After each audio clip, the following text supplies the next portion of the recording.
Isang welder sa lalawigan ng Quirino, arestado sa Anti-Illegal Drugs Buy-Bust Operation. Narito ang news scoop ni Ronald Idol Domingo.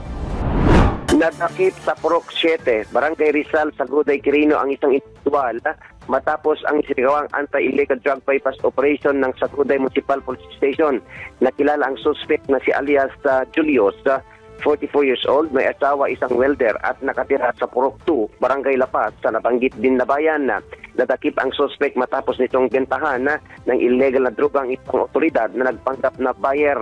Na-recover mula sa suspect ang 4 na pirasong heat-filled sachet na naglalaman ng hinalang shabu.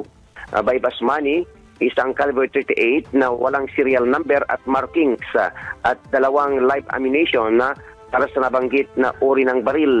Matapos maaresto ay dinala ang suspect sa impilan ng Saguday PNP para sa dokumentasyon at pagsasampa ng patong-patong na kaso na kinabibilangan ng paglabag sa Republic Act 9165 o Comprehensive Dangerous Drug Act of 2002, paglabag sa Republic Act 10591 o Comprehensive Firearms and Ammunition Regulation Act at paglabag sa Section 261 ng Omnibus Election Code.